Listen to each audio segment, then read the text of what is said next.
Tengan ustedes muy buenas noches. En nombre del Consejo Nacional del Colegio de Ingenieros del Perú, les damos la cordial bienvenida a esta tercera jornada de actividades organizadas en el marco de las celebraciones del 52 aniversario del Colegio de Ingenieros del Perú. Esta noche tenemos un foro, riesgo sísmico en las edificaciones. Saludamos a nuestros directivos e invitados especiales, miembros de la Orden, pazdecanos y público en general que hoy nos acompañan, y a todos los ingenieros que nos están siguiendo también a través de nuestra señal en vivo, a través de la plataforma Blackboard, desde www.sit.org.pe.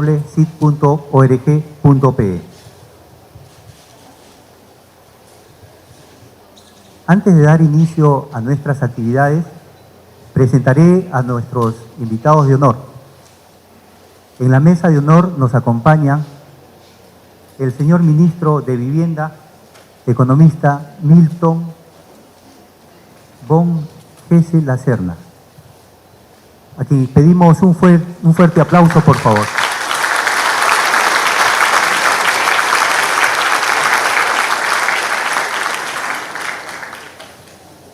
De la misma manera, saludamos la presencia al ingeniero Jorge Albo Hurtado, decano nacional encargado del Colegio de Ingenieros del Perú, a quien también pedimos fuertes aplausos.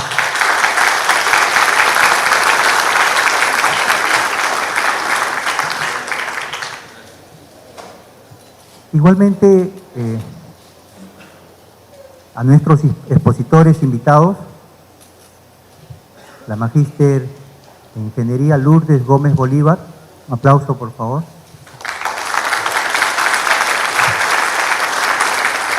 Ella viene en representación del Instituto de Defensa Civil, INDECI, y al doctor en Ingeniería Zenón Aguilar Bardales, subdirector de investigación del CISMIT, a quien pedimos un aplauso también, por favor.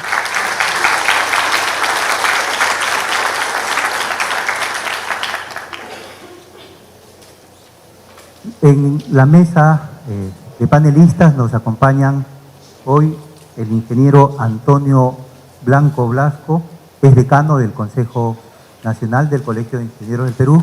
Pedimos un aplauso también.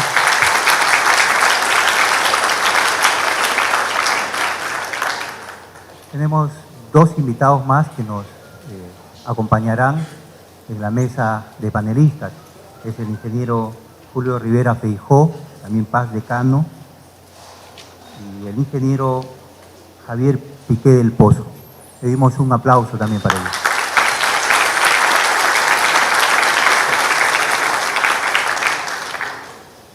Y también quiero presentar a nuestro moderador, quien dirigirá la mesa redonda.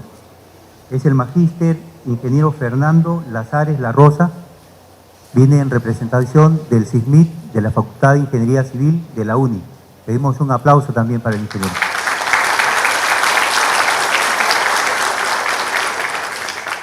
A continuación, para dar inicio a este importante foro, dejo con ustedes al ingeniero Jorge Albo Hurtado, quien va a dar las palabras de bienvenida. Adelante, ingeniero.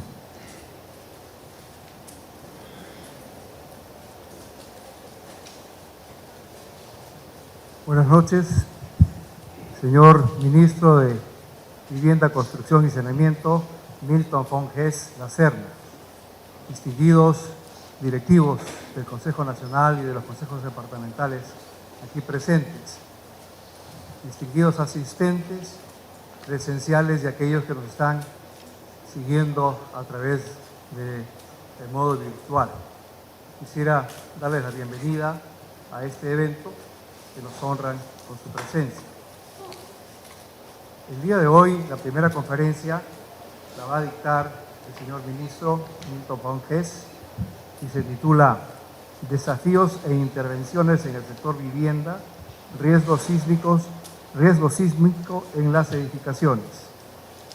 A continuación presentaré una breve descripción de las actividades y el currícula de Milton Fonges, ministro La Serna. Milton Fonges nació el 10 de septiembre de 1964 en Lima, es economista, graduado en la Universidad del Pacífico, con una maestría en economía en la Universidad de Georgetown, los Estados Unidos. Ha sido ministro de Agricultura y Riego desde julio del 2012 a febrero del 2014. Fue director ejecutivo de Proinversión y entre 2009 y 2012 se desempeñó como profesor, investigador y director de la maestría en Gestión Pública de la Universidad del Pacífico, así como profesor en la Universidad de Chile y en ESAN. Ha realizado estudios de economía agroalimentaria y economía del desarrollo en España, Japón e Inglaterra. El ministro Fonges trabajó también en el Ministerio de Economía y Finanzas por una década, en donde en sus primeros 7 años fue especialista en desarrollo agrícola y rural. Se desempeñó también como gerente de proyecto en el programa Water and Sanitation del Banco Mundial y fue coordinador del Proyecto Nacional de Telecomunicaciones Rurales de FITEL. Adicionalmente, ha sido experto de la Unidad de Desarrollo Agrícola de CEPAL y gerente de regulación de la empresa Aeropuertos del Perú.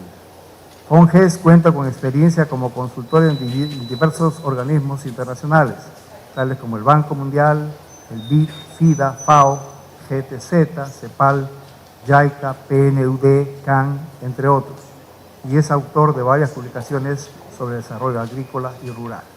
Nos sentimos muy honrados aquí en el Colegio de Ingenieros del Perú de tener ahora como expositor al ministro Milton Fonges. Adelante, señor ministro.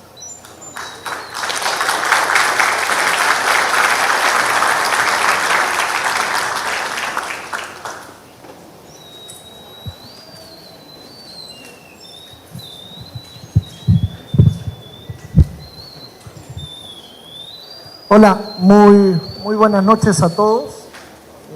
Muchísimas gracias por la invitación, ingeniero Alba, muy amables, y es un placer para mí estar con ustedes compartiendo este evento importantísimo porque yo siempre digo que los peruanos creemos que Dios es peruano. Estamos convencidos de que Dios es peruano, y como Dios es peruano nunca va a haber un terremoto, y menos en Lima, ¿no?, donde las vulnerabilidades afloran por todos lados. Así que yo felicito al Colegio de Ingenieros por hacer este tipo de eventos que contribuyen a crear conciencia de prevención, que es importantísimo. Yo durante una época de mi vida me he dedicado también a la gestión de riesgos de desastres, y el caso emblemático era la diferencia entre Haití y Chile, ¿no? En Haití un sismo de 7 grados generó más de 300.000 muertos. En Chile un sismo de alrededor de 9 grados, poco menos, generó 300 muertos. ¿No? Y ustedes saben mejor que yo que la diferencia entre un sismo de 7 grados y uno de 9 grados es ¿cuántas veces? No sé, claro, es una escala logarítmica, pero no recuerdo cuántas veces es, pero de hecho es más de 50 veces, ¿no? Es mucho más de 50 veces. A veces uno cree que es un poquito más porque pasé de 7 a 9. Pero la diferencia es que en Chile la gente desde que nace vive pensando en que puede haber un sismo, ¿no? Puede haber un terremoto, y sabe cómo comportarse. Acá muchas veces nosotros entramos a un sitio. ¿Cuántos de ustedes no miren para atrás? ¿Por dónde saldrían si empieza un sismo ahorita? ¿Cuál es la puerta de emergencia? Sí, ahí está. Entonces es algo que nosotros, por ejemplo, no hacemos, ¿no? Vamos al cine o vamos a una discoteca los que pueden ir a una discoteca, o van a algún sitio público y no, por ejemplo, no tomamos conciencia de dónde están las salidas, dónde están los puntos claros. En el sismo el de Pisco fue el 2007, perdón, sí. El 2007, la gran cantidad de muertos en Pisco fueron por techos de iglesias, ¿no? Y los sobrevivientes decían que el mismo cura decía, no se muevan, ya va a pasar, quédense ahí. Y se murieron porque les cayó el techo encima. Entonces, es importantísimo tener conciencia de que vivimos en un país sísmico y por ahí quería empezar. Pasamos, por favor. Antes de entrar, yo siempre empiezo mis presentaciones o mis charlas haciendo recalcar una cosa.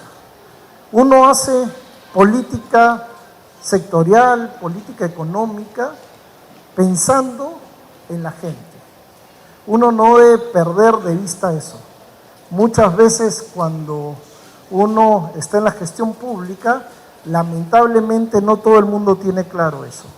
Y nos pasamos horas hablando de la herramienta y no del objeto de intervención. Muchas veces hablamos del proyecto durante horas, en agua y saneamiento, por ejemplo.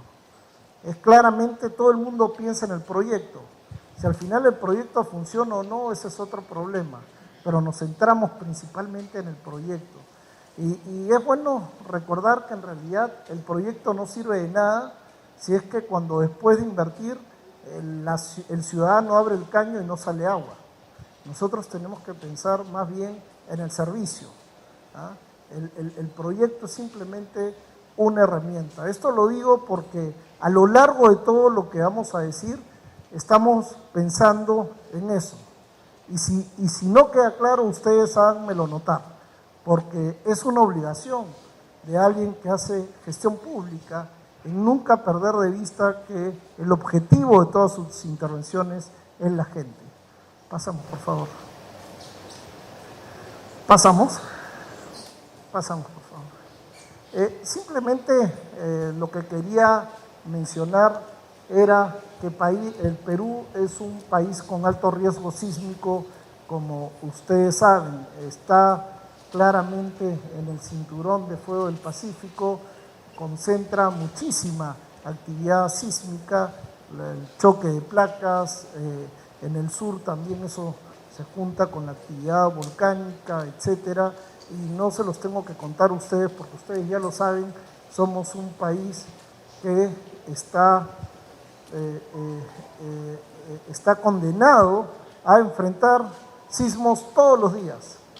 Mi esposa odia los sismos y tiene esa bendita aplicación que en el celular que suena cada vez que hay un sismo en alguna parte y ella sale corriendo por si acaso. ¿Ah? Lo que eso lo ayuda es a tener un buen físico. Pero somos un país de eso, ¿no? Que en todo momento y a cada rato hay un sismo y en cualquier momento puede ocurrir un sismo de mayor intensidad. Y si eso pasara, temo yo que no estamos lo suficientemente preparados para enfrentarlo.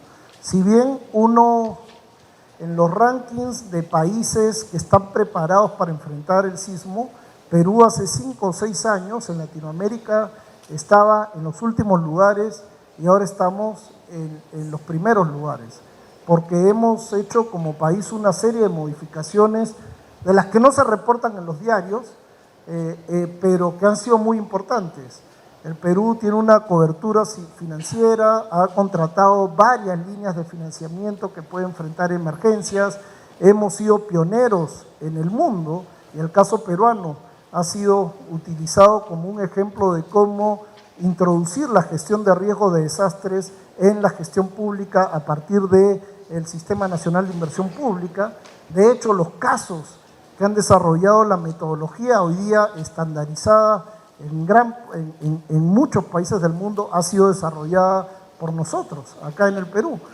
Hemos hecho una reforma institucional importantísima y ahora somos un país que vienen desde otros lados a vernos, a ver cómo hicimos.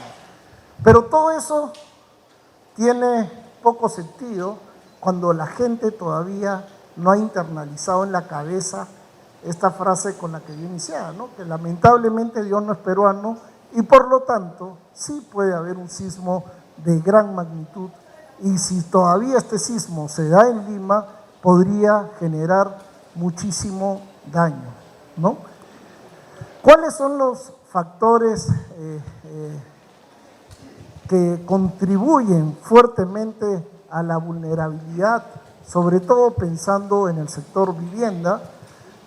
Los factores que coadyuvan a que este riesgo sea importante es que, como ustedes saben, en Lima, para focalizarnos un poco en Lima, pero lo mismo pasa en otras ciudades, sobre todo en la costa, Lima tuvo un fenómeno de urbanización basado sobre todo a partir de la década del 60, 70, se hace más fuerte en los 80s y 90s, donde las corrientes migratorias se asentaban en las periferias de Lima, donde podían ubicarse, generalmente en zonas donde los suelos no eran tan adecuados, o si los suelos eran adecuados, muchas veces donde la exposición al riesgo podía ser bastante alto.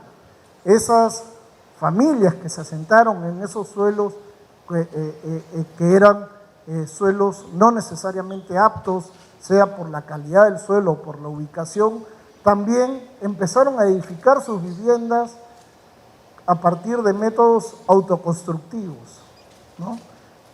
Yo no soy ingeniero ni arquitecto y eso se ve inmediatamente, pero lo que por lo menos puedo distinguir es una columna. Y muchas veces hay viviendas en las que hemos visitado que ni siquiera tienen una columna. Y eso es lo que se construyó y donde habita una gran cantidad de peruanos. Esto fue parte de un proceso migratorio que, como digo, fue más intenso, sobre todo a partir de la década del 70 y con la violencia interna del país en los 80s, estas olas migratorias se acentuaron. Pasamos, por favor.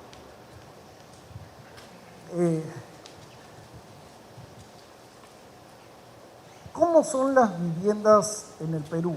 En el Perú se habla, en los últimos meses, distinta gente ha hablado de déficit de viviendas. Y en realidad el déficit de viviendas en términos cuantitativos no es tan grande, es alrededor de 400.000 viviendas según el censo del 2007. Imaginemos que ha aumentado un poco, pongámosle 500.000 de viviendas. No es mucho para un país de las características de Perú. Otros países, el 70% de su población vive en vivienda que no es propia. Sin embargo, el gran problema en el Perú es lo que se ha denominado déficit cualitativo, ¿no? Donde sí se puede ver que alrededor de 1,5 millones de viviendas han sido construidos con una calidad no adecuada. ¿Qué es una calidad no adecuada? Bueno, ahí otra vez el término es variable, pero por ejemplo, de acuerdo a la encuesta nacional de hogares del 2013, se preguntó si la vivienda contaba con licencia de construcción. 2/3, o sea, el 62%, manifestó que su vivienda no contaba con licencia de construcción. Es decir, no fue sometido a un proceso de revisión técnica para ver si esa vivienda siguió los parámetros constructivos adecuados. 2/3. Y por otro lado, se preguntó también si la vivienda fue construida con asistencia técnica de un ingeniero civil o de un arquitecto. Esa pregunta nos dio como resultado que el 70% de viviendas no fue construida con asistencia técnica de ingeniero civil o arquitecto. Lo que predomina es el maestro de obras, ¿no? En el mejor de los casos. Yo tengo un amigo que es maestro de obras, él me la hace a la mitad de precio que un ingeniero y a la tercera parte que un arquitecto. ¿Ah? Entonces, ya pues, contrato a mi maestro de obras y al final es él también sabe, él ya aprendió. Es más, lo hace mejor porque él mismo pone el ladrillo. Y es una falta de información, ¿no? Claramente. Ahora, si eso además se hace con un ladrillo de pésima calidad, hecho en condiciones artesanales, con un fierro que, etcétera, etcétera, las condiciones y el cemento, las mezclas no se hacen bien, entonces tenemos pues las características propias de una vivienda frágil. Pasamos, por favor. Bueno, esto era lo que yo les mencionaba, ¿no? No solamente las viviendas y esta es una foto donde se ve clarísimamente una foto de una invasión. Las invasiones llevan pues a informalidad por todos lados y parte de esa informalidad es la que se da en los métodos constructivos y también en la utilización de materiales. Nosotros siempre decimos que una ciudad debe crecer por inversión y no por invasión, porque una inversión, un proceso de inversión sano, planifica, sigue parámetros, pone pautas, procedimientos, que permite tener construcciones en suelos seguros y con técnica constructiva adecuada. En Perú, los procesos de invasiones nos llevan a que predomine pues esta realidad en el presente, y esta realidad del presente es la que impone ciudades no seguras en el futuro. Fíjense alguna estadística de metros cuadrados invadidos según años. Tenemos 292.000 en 2012, 3,5 millones en 2013 y los primeros meses de este año eran 68.000. Esa es estadística que manejamos en el ministerio y que denota que las invasiones no solamente tienen una connotación socioeconómica que nos lleva a tener una ciudad una ciudad informal, sino sobre todo las invasiones también terminan generando grandes vulnerabilidades y grandes riesgos en la contingencia de que ocurra un sismo de gran intensidad. Pasamos, por favor. Bueno, esto es parte de lo mismo, ¿no? Las invasiones terminan generando una gran informalidad y el proceso de formalización de alguna manera lo que ha tratado en el pasado es de asegurar por lo menos que la vivienda que formalizar no esté en un suelo no apropiado.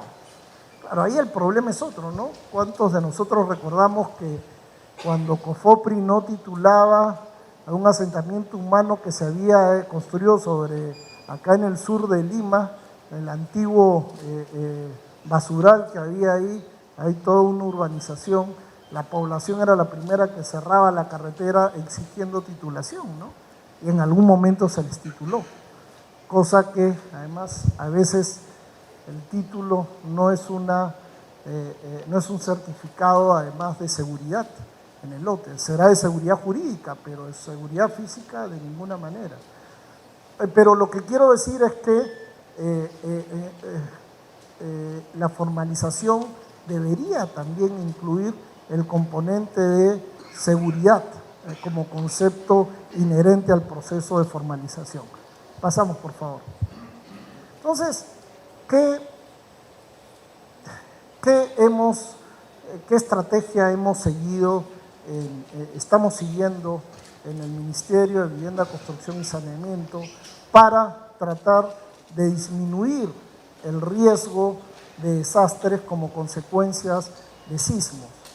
Nosotros tenemos una estrategia que apunta a disminuir los factores principales que configuran el riesgo sísmico: la exposición y la fragilidad son los factores clásicos, al cual le hemos agregado además un factor de institucionalidad.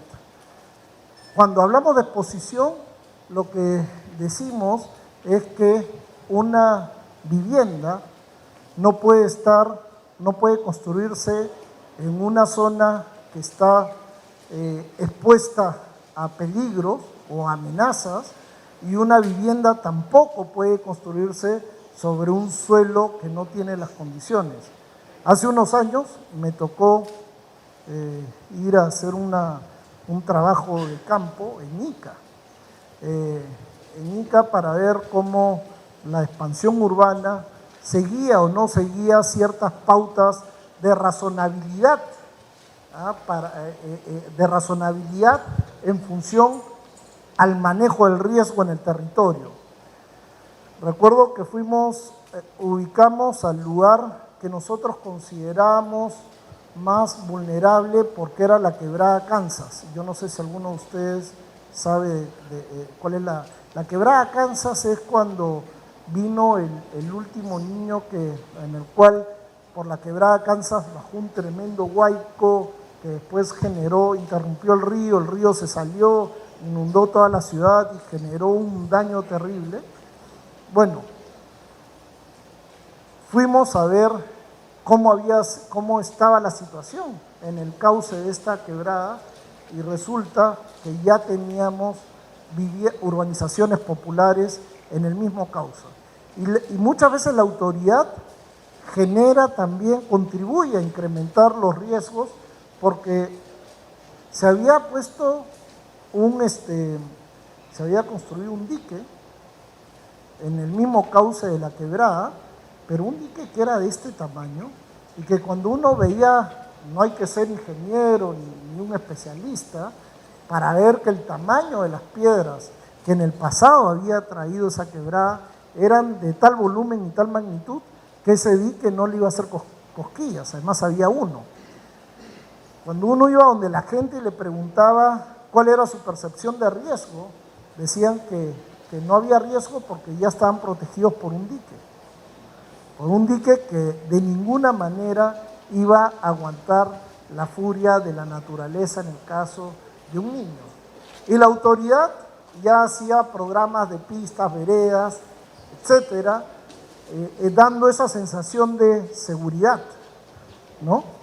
Entonces, lo que quiero decir es que las autoridades tenemos que incorporar también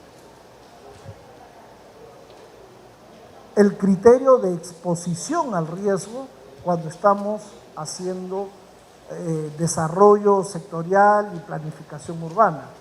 ¿Cómo se logra eso? Bueno, desde el Ministerio, claro, no queremos solamente decir, mira, acá no puedes construir y punto. Y entonces la gente dirá, bueno, ¿y dónde puedo construir? Y por lo tanto, una de las líneas fundamentales que hay en el Ministerio es el programa de generación de suelo urbano. Eso en la parte positiva.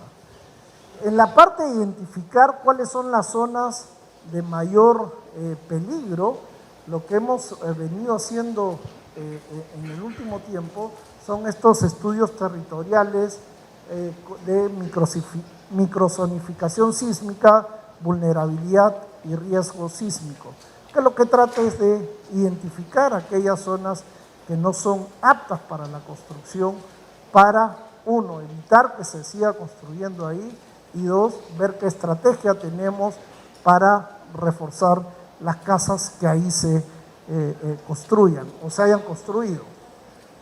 Entonces, esa es una primera línea de intervención. Una segunda es, más bien, cómo atacamos la fragilidad. Querramos o no, ya tenemos el riesgo ahí.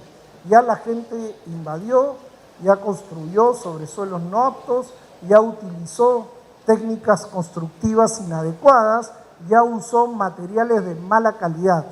¿Qué hacemos? Esperamos que venga un sismo y tumbe las casas y esperamos la reconstrucción como tiene que ser, o intervenimos desde ahora en la medida también de nuestras posibilidades, porque tampoco la caja fiscal es infinita y todo esto tiene un costo, sobre todo un costo de oportunidad. Entonces, ahí tenemos, y lo voy a explicar yo un poco más adelante, tenemos dos ejes. Uno es esas viviendas, estamos promoviendo un bono de reforzamiento estructural de viviendas, con el concepto de que así como un auto de carrera con una jaula se protege, ver la posibilidad de reforzar, aunque sea un ambiente de la vivienda frágil, para que en caso de sismo aumente la probabilidad de supervivencia de una familia si es que los pesca dentro de la vivienda, ¿no? Y por otro lado, desde los mecanismos de promoción de vivienda urbana, como el Fondo Mi Vivienda o Techo Propio, es un mecanismo financiero que la propia dinámica del financiamiento nos lleva a que solamente se financien viviendas que han sido construidas con métodos adecuados, por empresas que siguen parámetros, en suelos adecuados. Entonces, por ese lado, uno contribuye a disminuir la fragilidad de las viviendas, ¿no? Y el último punto, el último eje dentro de la estrategia de intervención es reforzar la institucionalidad para crear una institucionalidad que en lugar de generar mayor riesgo a la sociedad, más bien lo evite desde el principio. Y para eso tenemos el proceso de los programas de formalización y catastro, principalmente a través de COFOPRI, y estamos desarrollando también una norma, un proyecto de ley que enfrente de manera decidida el tema de las invasiones, ¿no? Eso ya lo contaremos después, pero estamos pensando en un mecanismo de solución de controversias extrajudicial donde se respete los derechos de propiedad tanto del Estado como del sector privado, no solamente del Estado.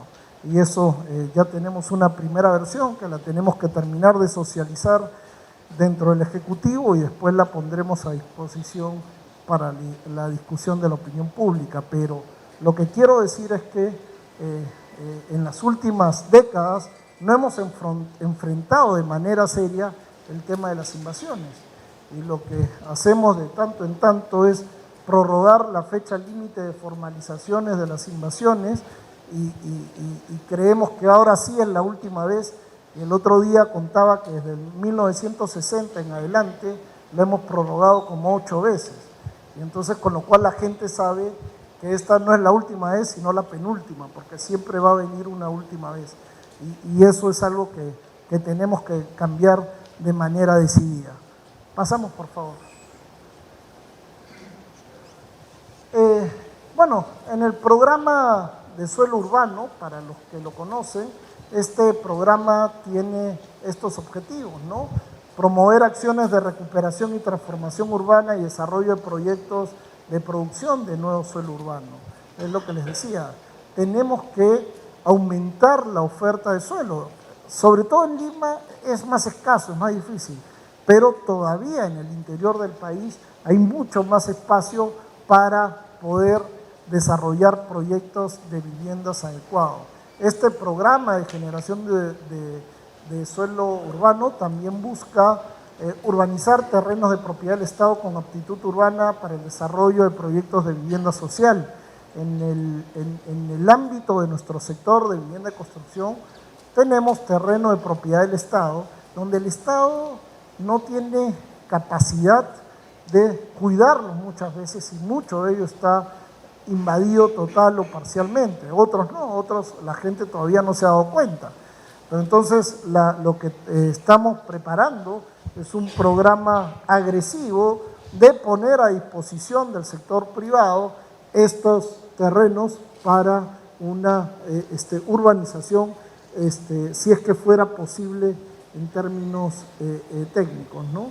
Y también un tercer objetivo de este programa es recuperar la ciudad, para la ciudad, predios deteriorados o subutilizados potencialmente utilizables para el desarrollo de proyectos de vivienda social y sus servicios complementarios. Esto es importante. Para seguir hablando de Lima, hay varios predios que hemos identificado y que a veces son construcciones antiguas, ya derruidas, que están que incluso en zonas de alto valor, pero que simplemente no se habían recuperado para la ciudad y que tienen ahí un potencial bárbaro. Probablemente el ejemplo que me viene más a la cabeza es todo lo que hizo la Municipalidad de Lima, ahí atrás de la iglesia de San Francisco, ¿no? Donde está ahora el Parque de la Muralla, toda esa zona. Antes era un pampón que servía para delincuencia, se amontonaban en maquinaria y ahora es una zona ganada para la ciudad, ¿no? A la fecha se han designado 180 hectáreas de terrenos para proyectos de vivienda y se está trabajando en algunos megaproyectos, quizás el más conocido es la ciudad Alameda-Ancón, y también estamos trabajando en el Agustino con estos programas. Tenemos como meta el 2016 poder darle a Lima 2.500 hectáreas de terrenos para proyectos de viviendas nuevos. A eso es lo que apuntamos. Pasamos, por favor. También como parte de la estrategia que ya había mencionado, se están haciendo estos estudios territoriales de distintas formas. Dos de ellos son el de microzonificación sísmica, vulnerabilidad, y el de vulnerabilidad y riesgo sísmico. Y acá la idea, como digo, es a partir de los mapas de microzonificación sísmica poder identificar en qué zonas son en las que debemos intervenir de manera prioritaria. Obviamente, ¿dónde se debería intervenir de manera prioritaria? Donde están los peores suelos, donde está la gente más pobre, donde los métodos de construcción hayan sido los peores, ¿ah?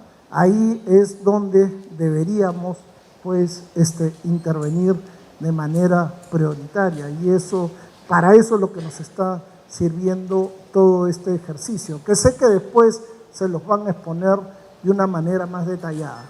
Pasamos, por favor. Y esto es un mecanismo que acabamos de sacar.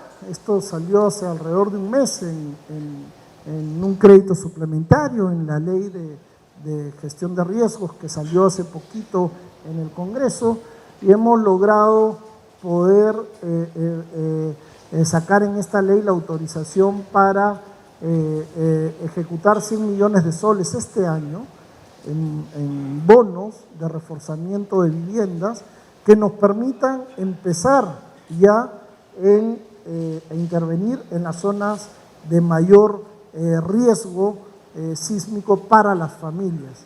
Ya hemos sacado el reglamento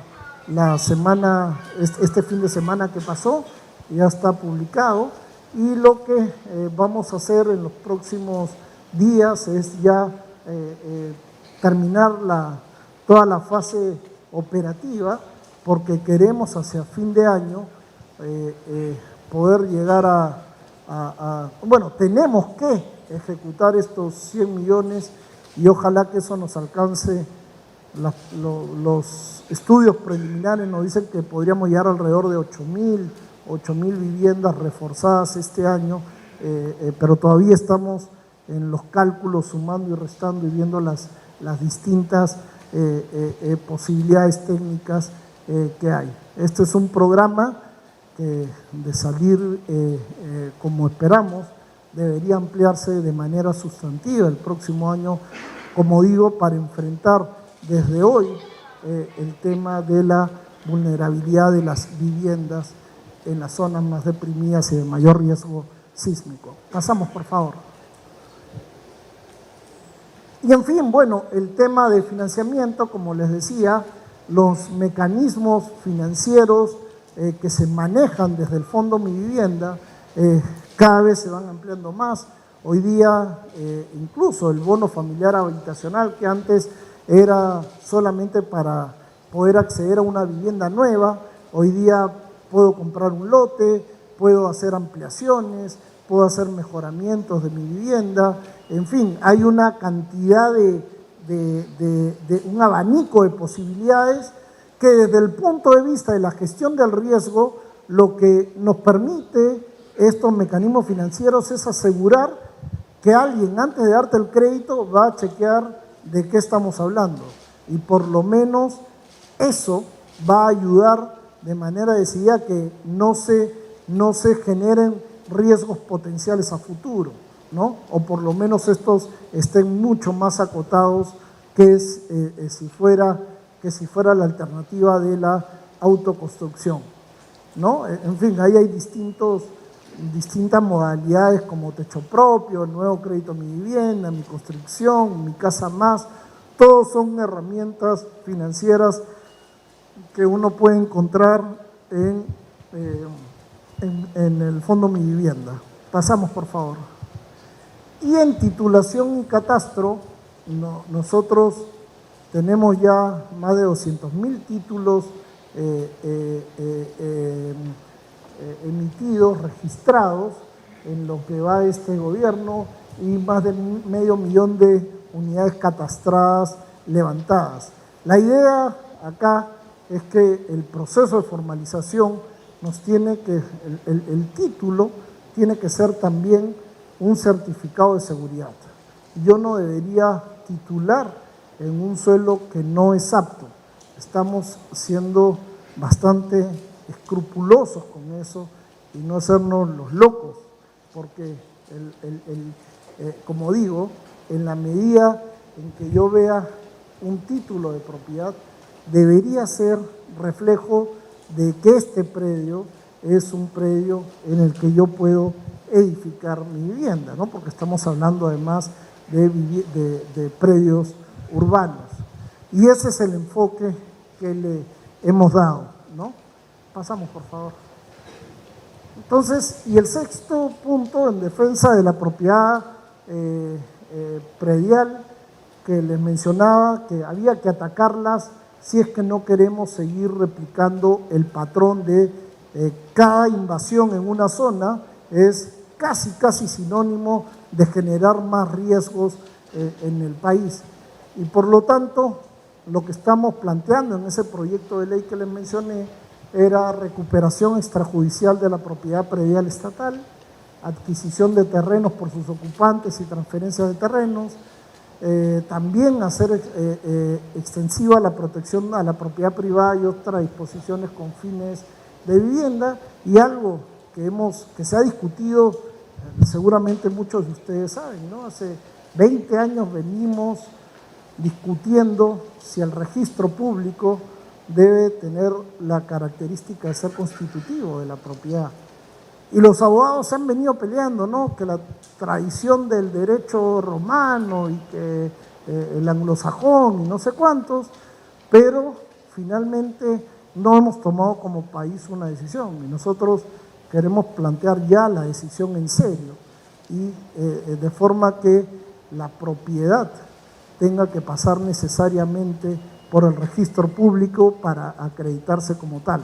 Yo sé que si alguno de ustedes es abogado, alguno se va a levantar y va a decir, no, eso no se puede, porque en fin, pero ya se probó por muchos lados, esto se ha discutido 2 décadas por lo menos que yo recuerde, y hay que hacer algo porque si no, el tema de las invasiones no va a parar hacia futuro. Y entonces pasamos, esto era básicamente lo que había preparado para ustedes, mostrarles que el tema del riesgo de desastres como consecuencia de un sismo está metido en el ADN del ministerio. Lo estamos enfrentando el tema desde múltiples dimensiones, atacando los factores que son los que determinan el riesgo sísmico en las viviendas y tratando de ir de manera importante, rápido y seguro hacia la disminución de estos riesgos. Sabemos pues que Dios no tiene un pasaporte, ¿ya? Y menos tiene un pasaporte guinda. Y entonces seguir confiando a que él decía que no haya un sismo de gran intensidad en el Perú no es la mejor estrategia de largo plazo. Así que estamos enfrentando el tema y por supuesto estoy acá disponible para cualquier pregunta, no sé, en la dinámica, ahora, después, que sea necesaria. Muchísimas gracias.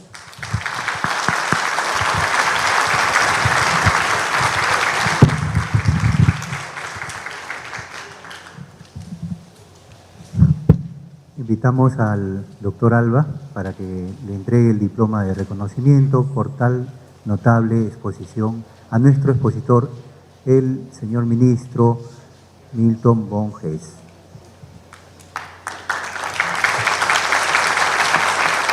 Asimismo, un recordatorio del Consejo Nacional del Colegio de Ingenieros del Perú.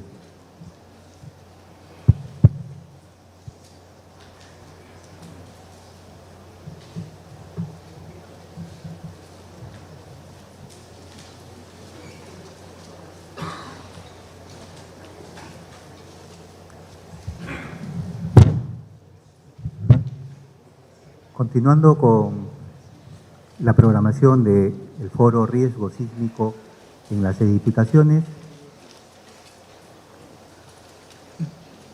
debo presentar a la magíster ingeniero civil Lourdes Giovanna Gómez Bolívar.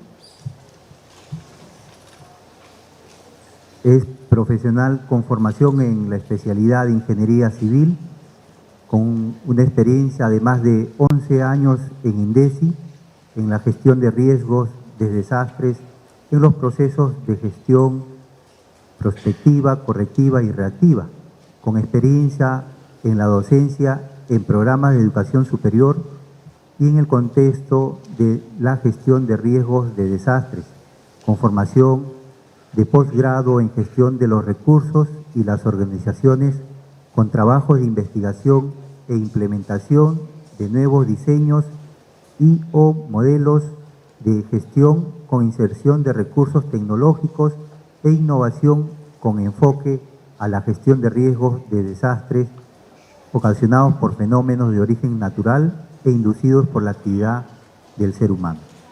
Ella es egresada de la Universidad Nacional San Luis Gonzaga de Ica, es ingeniero civil y tiene un grado de maestro en gestión tecnológica empresarial en la Facultad de Ingeniería Civil de la Escuela de Posgrado en Gestión Tecnológica Empresarial. La invitamos para la exposición al podium, por favor.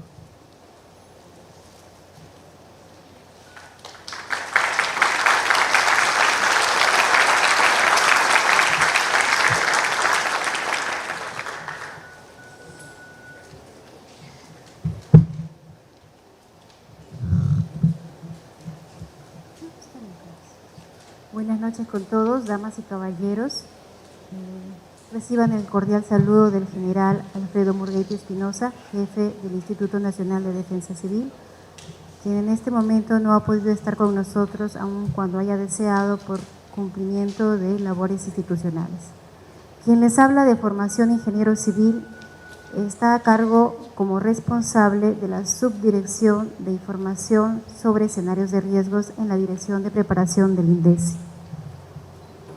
Voy a hacerles una exposición que hable un poco, en principio, del sistema de gestión de riesgo de desastres y luego de valiosas experiencias que refieren al riesgo sísmico en las edificaciones en Lima.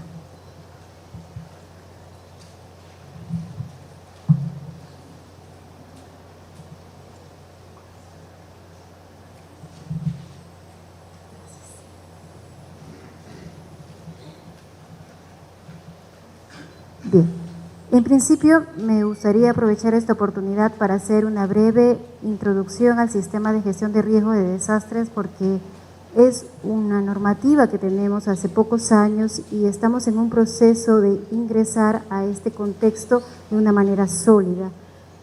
Cuando ustedes oyen del Instituto Nacional de Defensa Civil recuerdan probablemente la frase muy célebre de Defensa Civil, tarea de todos, y nos ven como el todo en la gestión de riesgo de desastres. Pero esto ya no es así a partir del año 2011. A partir del año 2011 se constituye a la presidencia del Consejo de Ministros como el órgano rector del sistema. Lo que antes llamábamos SINADESI deja de existir y hoy en día se llama Sistema Nacional de Gestión de Riesgos de Desastres.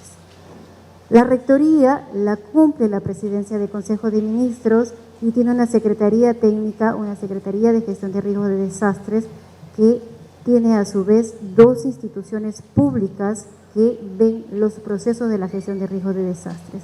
Una de ellas, el CENEPRED, el Centro Nacional de Estimación, Prevención y Reducción de Riesgos de Desastres, y la otra institución que se mantiene, el Instituto Nacional de Defensa Civil. Es decir, la creación del CENEPRED, que es reciente, y el Instituto Nacional de Defensa Civil, que a partir del año 1972 viene tratando estos temas en la protección de la sociedad civil. El marco normativo refiere a la Ley 29664 y un decreto supremo que es el reglamento de esta ley. Si lo podemos ver en el gráfico, podemos darnos cuenta que los 7 procesos de la gestión de riesgo de desastres, que es el enfoque que hoy en día se mantiene en el Sistema Nacional de Gestión de Riesgo de Desastres, están divididos 4 en una institución nueva que es el CENEPRED, y estos procesos son la estimación del riesgo, la prevención del riesgo, la reducción del riesgo y la reconstrucción.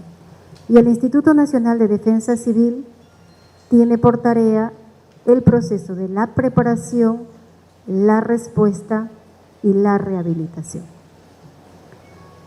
Es importante señalar que son complementarios estos procesos para poder afrontar los riesgos sísmicos que tenemos a nivel nacional.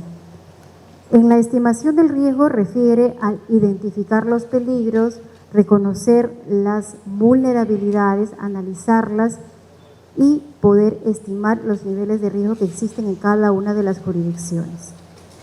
La prevención del riesgo tiene una visión prospectiva, es decir, antelarse, anticiparse a través de un ordenamiento territorial, entre otras acciones que nos permitan no generar escenarios de riesgo de desastres. La reducción del riesgo, propiamente dicho, a aquellas actividades de largo aliento que nos permiten reducir el potencial impacto que tienen los niveles de riesgo. Y la reconstrucción, que ya bien ustedes lo identifican por la denominación, aquellas acciones o procesos que se dan posterior a un evento, emergencia o desastre. El INDECI tiene la preparación como uno de los procesos que refieren al afrontar este riesgo sísmico. Cuando hablamos de preparación vamos a tener un enfoque reactivo, es decir, si estamos hablando de afrontar el riesgo sísmico en Lima, podemos tener obras o actividades o acciones de reducción del riesgo, que son aquellas de largo aliento, que nos van a permitir, por ejemplo, entre ellas, reforzar las viviendas, las infraestructuras educativas, las infraestructuras hospitalarias, entre otros. Y en la preparación, a diferencia de la reducción del riesgo, hablamos de las acciones inmediatas para poder afrontar los niveles de riesgos que nosotros tenemos en nuestra ciudad. Una acción de preparación, por ejemplo, es un simulacro, es decir, buscar salvar vidas. Nuestro enfoque está orientado no a la infraestructura, no al patrimonio como prioridad de acuerdo a este nuevo enfoque de procesos, sino a salvar vidas. Ustedes últimamente nos escuchan con los simulacros, el último que ha sido el 30 de mayo, y los ejercicios nos permiten identificar nuestros niveles de riesgos en el lugar que nos encontremos, sea nuestros hogares, nuestras oficinas o a veces hasta en los lugares que nosotros frecuentemente transitamos para poder protegernos en el caso de una eventual actividad sísmica.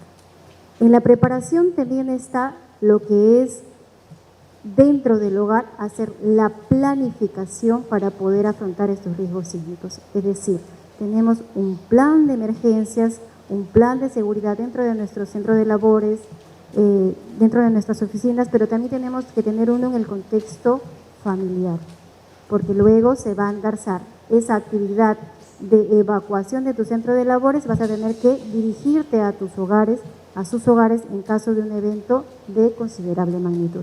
¿Y cómo vamos a reaccionar? Hay que prepararnos también dentro del hogar. Una actividad de preparación que ha sido bastante masificada últimamente es el prepara tu mochila de emergencia, prepara tu caja de reserva. Es decir, los primeros 5 días posteriores a un evento sísmico son los días que se ha demostrado por la experiencia que son los días más difíciles para poder afrontar. Es decir, si nosotros tenemos dentro de casa preparadas nuestras mochilas de emergencias, la mochila está enfocada para prepararnos y poder afrontar las primeras 24 horas. No se recomienda que el peso sea muy excesivo para poder evacuar posteriormente a un sismo de considerable magnitud con esta mochila de emergencia que lleva los elementos para poder sobrevivir las primeras 24 horas. Su complemento a esta mochila es la caja de reserva. Y en esta caja de reserva tenemos que tener los elementos necesarios para sobrevivir las familias los 4 siguientes días. Se ha demostrado que los 5 primeros días son los más difíciles, son los más críticos y también se ha demostrado que los desastres sacan lo mejor que tiene un ser humano y a la vez también saca en algunos casos lo peor que tiene un ser humano. Vemos después de un desastre, no solamente en nuestro país, sino también en otros países que vienen los saqueos, vienen actividades delincuenciales que nos hacen más difícil aún el escenario después de un sismo. Si nosotros tenemos en casa esta mochila de emergencia y esta caja de reserva, estos primeros 5 días van a ser menos riesgosos para poder conseguir los elementos para sobrevivir. Entonces ya distinguimos lo que refiere a la preparación con la reducción del riesgo. ¿Estamos muy cercanos? Sí. ¿Que hay líneas divisorias muy difíciles de identificar? También. Pero cuando referimos a preparación, a la acción del Instituto Nacional de Defensa Civil, es tratar de prepararnos para tener el menor impacto posible de pérdidas de vidas humanas. Cuando hablamos del proceso de respuesta, su propia palabra lo dice, es toda aquella acción o medida que se desarrolla después de una situación de emergencia o desastre. Y la rehabilitación está enfocada a la restitución de los servicios básicos, agua, energía, comunicaciones, servicios de salud, entre otros. Estos son los 3 procesos que tiene por responsabilidad el Instituto Nacional de Defensa Civil a partir del año 2011. Si lo vemos en un ciclo, podemos encontrar que tenemos como número 1 la estimación del riesgo, luego pasamos a la prevención y reducción del riesgo, luego pasamos a los procesos que le corresponden al INDECI, que son la preparación, la respuesta y la rehabilitación, y estos 3 procesos están en el contexto de la gestión reactiva. Y luego entramos al proceso de reconstrucción. Y este es un ciclo que debemos de hacer que sea un círculo virtuoso, no vicioso. Debemos de buscar de aprender de todos los procesos para poder nosotros cada vez estar más fortalecidos para poder afrontar los riesgos que nos amenazan en costa, sierra y selva en nuestro país. El proceso de estimación del riesgo es un proceso complejo que se da en cualquiera de las etapas, en la prevención, en la reducción, en la preparación, en la misma respuesta y en la rehabilitación. La experiencia nos ha demostrado que un evento puede traer consigo la conformación de un nuevo escenario de riesgos y este nuevo escenario de riesgo requiere una acción de estimación del riesgo. Les voy a dar un ejemplo. Si nosotros tenemos un sismo, este sismo a su vez trae por consecuencia un desprendimiento de un frente glaciar en un nevado. Este desprendimiento de frente glaciar cae sobre las lagunas de origen glaciar que están a las faldas de la zona del nevado.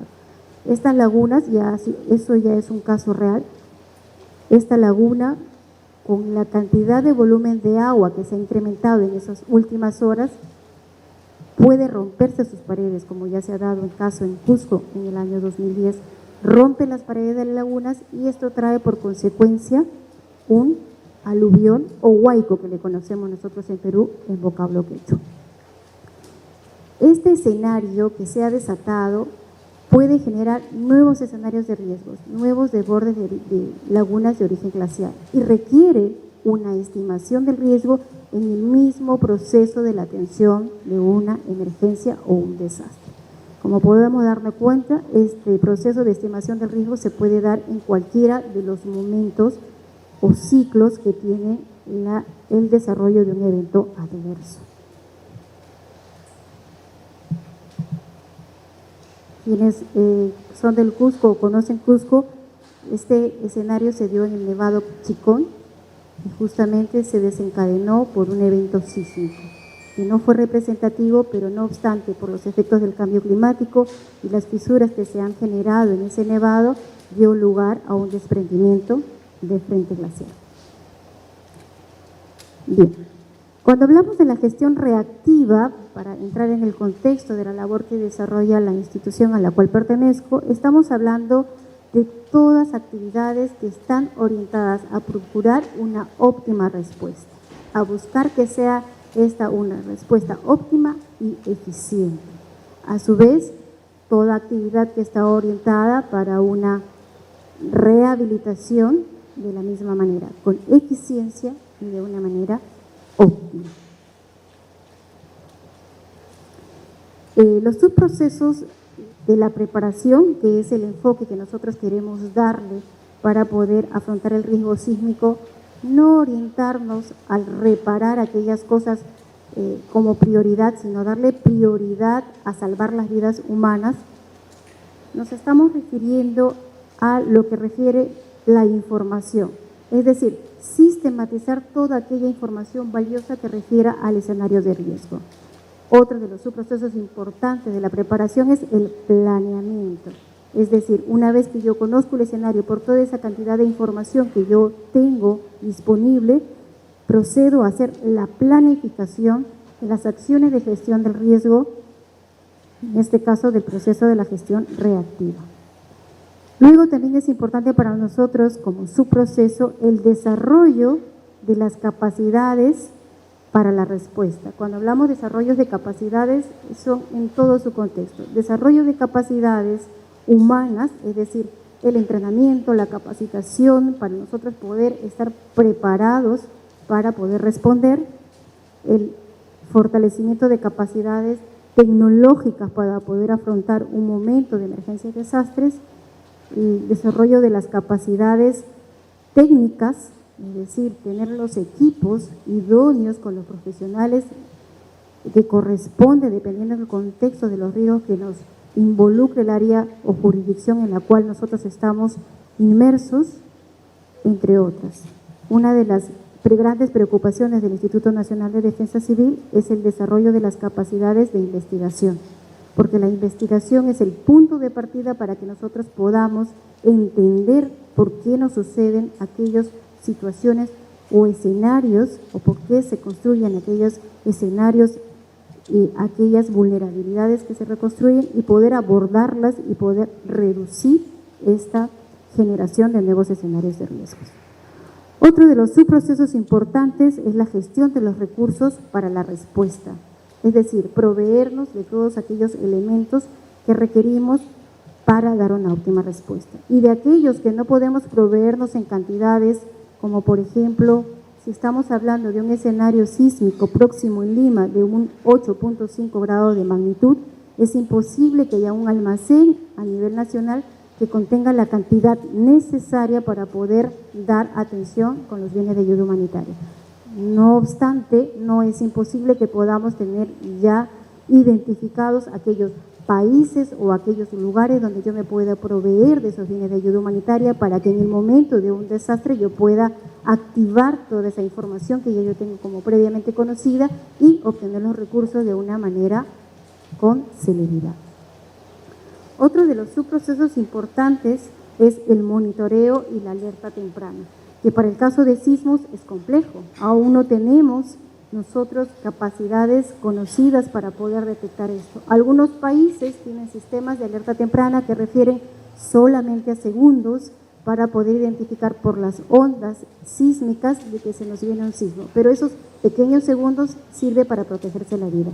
En nuestro país no está implementado un sistema de alerta temprana de esa naturaleza, tenemos otros países que sí, como en nuestro hermano país de México, que en algunas ciudades tienen ese sistema, el cual por segundo les permite identificar y poder conducirse hacia esa zona de refugio interna o externa de las edificaciones, y en Japón, pero en Perú aún no tenemos. Pero sí tenemos un sistema de alerta temprana para tsunamis. Eso estamos en una fase de implementación. Es decir, cuando tenemos un sismo de origen lejano, tenemos horas para poder nosotros tomar las acciones que competen para poder evacuar a la población que potencialmente podría ser afectada por un tsunami. Pero cuando refiere a un sismo de origen cercano, nosotros necesitamos solamente de identificar si un sismo es de tal magnitud que yo no me puedo mantener en pie, es suficiente alerta para que yo me retire. No obstante, estamos en la implementación de sistemas de alerta temprana para sismos de origen lejano que nos permite a través de la televisión satelital poder recibir la señal en tiempo real de un potencial efecto de tsunami dentro de las costas de Perú. Otro de los subprocesos importantes de la preparación es la información pública y la sensibilización. Como bien decía el expositor anterior, es muy importante que la gente tenga una real percepción de los fenómenos que lo acechan. Y en nuestro caso, yo estoy segura que todos conocemos en Lima que va a haber un sismo, pero ¿estamos sensibilizados realmente? Tenemos ya nuestras mochilas de emergencia, tenemos ya nuestras cajas de reserva, hemos efectuado el plan familiar para la comunicación posterior a un evento sísmico de gran magnitud. Esas tres preguntas yo los dejo en sus mentes y si alguna de ellas han dicho que alguna de ellas no tiene, complétenlas para que ustedes realmente consideren que están sensibilizados, porque posterior a un evento de gran magnitud viene lo que es el transporte hacia tu hogar, el transporte hacia donde están tus familiares. Y si nosotros no tenemos organizados una efectiva comunicación, esos momentos van a ser muy difíciles y ese caos que se va a presentar por esos momentos difíciles de cada uno de los seres humanos que vivimos en esta ciudad van a hacer que el contexto posterior a una emergencia o a un desastre como el que nos habla nuestros amigos del Instituto Geofísico del Perú, van a ser los efectos más catastróficos probablemente por nuestro accionar como seres humanos que por el mismo evento sísmico. Recuerden, tengo mi mochila de emergencia, tengo mi caja de reserva, tengo mi plan familiar para una efectiva comunicación inmediata después del sismo y para qué hacer dentro del hogar, eso es muy importante. Ustedes vieron en el último simulacro cuánta gente acudió a las calles, pero nadie se ha preguntado, o probablemente algunas personas sí se han preguntado, ¿y qué hacemos luego? Luego viene lo que es el ir a tu hogar. Es imposible que un ser humano siga trabajando después de un evento sísmico de gran magnitud. Es imposible. Es imposible que se reanuden las clases, ya sean en las universidades o en los colegios. Entonces, ¿qué voy a hacer en ese momento? Tenemos una gran herramienta que probablemente muchos hayan visto ustedes en televisión, pero no lo hayan practicado en este último simulacro. El sistema de comunicación a través del Ministerio de Transportes y Comunicaciones que está dispuesto a través del 119. Es decir, es una línea gratuita que no es la llamada de ida y vuelta, que es lo que se congestiona y no permite las comunicaciones, sino es para que tú dejes mensajes de voz o tú recibas mensajes de voz. Esta pequeña acción te va a permitir a ti tomar la tranquilidad del caso para que tú puedas ir sin una preocupación que te absorba y puedas dejar de percibir lo que hay en tu entorno y cause accidentes. Tú estás tranquilo, que tus familiares están bien en su casa, tú te puedes tomar un poco más de tiempo para llegar a casa sin cometer imprudencias, estando bastante ecuánime y eso ayuda mucho a un escenario posterior a un sismo. Para el próximo simulacro yo les recomiendo utilicen el 119 que siempre está disponible en cada ejercicio gracias a las gestiones efectuadas por el Ministerio de Transportes y Comunicaciones. Quizá la pregunta es, ¿y si yo no tengo celular, de cualquier teléfono fijo también es posible dejar mensajes de voz? De cualquier teléfono fijo también es posible recibir mensajes de voz. De cualquier celular, tenga usted o no tenga un saldo, puede dejar y puede recibir, aun cuando no tenga recarga en su celular. Entonces ya eso bastante alivio es para estar comunicados y estar tranquilos posterior a un evento sísmico. Tenemos importante información respecto a los niveles de emergencia. Ustedes frecuentemente ven en la televisión, hay un incendio de regular magnitud o intensidad en cuanto a los impactos, y dice, la gente se pregunta en la prensa, ¿y dónde está Defensa Civil? ¿No? Entonces, es la pregunta de siempre, ¿y dónde está Defensa Civil? ¿Y qué ha hecho Defensa Civil? Y nosotros luchamos para poder sensibilizar a las personas y poder hacerlas entender que hay niveles de atención de emergencia. Un nivel de atención de emergencia 1, la responsabilidad de atender esa situación de emergencia es del gobierno local distrital. Es el primero llamado a responder. Si este gobierno local distrital no se encuentra en capacidad, pasa al segundo nivel. Y esas son acciones inmediatas, no necesitan informes escritos, simplemente son coordinaciones directas entre autoridades. Si el gobierno local no tiene capacidad para asumir esa emergencia, pasa al nivel 2, del gobierno local provincial. Y si este a su vez no tiene capacidad para poder afrontar esta situación de emergencia, pasa al nivel 3. Es decir, el gobierno regional entra a ser el conductor de la situación de la emergencia. Cuando pierden estos 3 niveles, su capacidad de respuesta, pasan a un nivel 4, refiere a una declaratoria de estado de emergencia. Cuando existe una declaratoria de estado de emergencia, el Instituto Nacional de Defensa Civil cumple la función de coordinador, no es aún el conductor de la emergencia. El conductor de la emergencia sigue siendo el gobierno regional. ¿Y para qué va a ser el articulador? Para llamar a todos los sectores a mesa y poder coordinar cuál es la forma de apoyo hacia el gobierno regional para poder afrontar esta situación de emergencia. Cuando pasa este nivel de emergencia y pasa al nivel 5, el Instituto Nacional de Defensa Civil es el conductor de la acción de respuesta de la emergencia.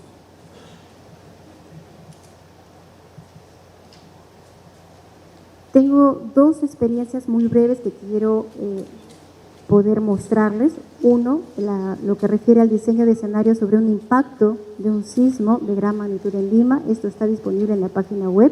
Es un estudio de PREDES que he desarrollado, obviamente un escenario sísmico que se ha efectuado para una hora determinada, pero hay escenarios más críticos, es decir, si nosotros tenemos un sismo en una determinada hora y estamos en un lugar de congregación de público, este escenario va a variar.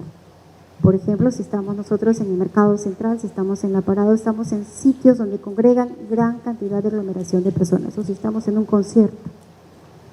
Hay escenarios que son más críticos si son, por ejemplo, en horas de la madrugada, la energía eléctrica se va a cortar y ese escenario va a variar. Pero este es un buen referente para que ustedes tengan una idea de lo que nos espera en un evento sísmico de considerable magnitud. Esta experiencia nos habla de 2 factores, el factor social, el factor humano, que nos refiere a las vulnerabilidades que tiene intrínsecas cada familia, cada composición familiar, y a las vulnerabilidades que refieren a la infraestructura, y están basadas en, como bien dijo el expositor anterior, tipología de la construcción, el tipo de suelo en el que está construido.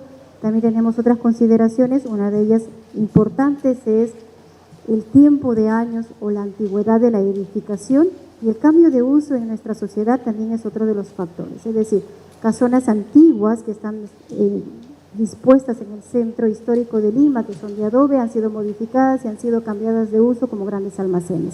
Estos factores también son importantes, entre otros. Otra experiencia valiosa que tiene el Instituto Nacional de Defensa Civil fue en el año 2010 que se hicieron la verificación de viviendas en 23 distritos de Lima. Y de estos 23 distritos se utilizó un formato que ustedes lo tienen dispuesto en la página web, con el cual se analizaron los niveles de vulnerabilidad de cada una de las viviendas. El propósito fue determinar el nivel de riesgo que cuenta cada edificación y poderle dar una orientación personalizada al ciudadano, que es a él que nos debemos todos los trabajos que desarrollamos en todas las instituciones. Si está en un nivel de riesgo muy alto, es decir, que debe de evacuar inmediatamente de esa edificación y no debe de vivir en ella. Si está en un nivel de riesgo alto, que le implica una evacuación inmediata en caso de un sismo de considerable magnitud. Si está en un nivel de riesgo moderado, es decir, si tiene un potencial lugar de refugio al interior de la infraestructura, y si tiene un riesgo bajo, es decir, que cuenta con una zona segura al interior de su infraestructura.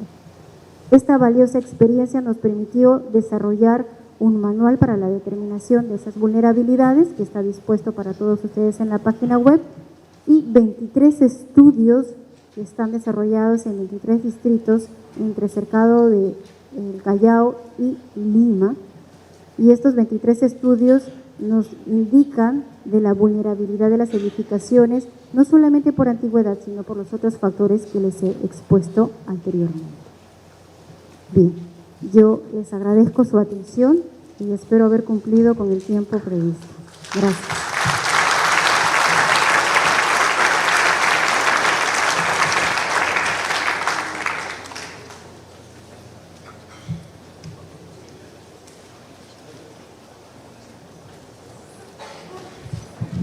Agradecemos por la notable exposición a la ingeniera Lourdes Gómez, representante del INDES.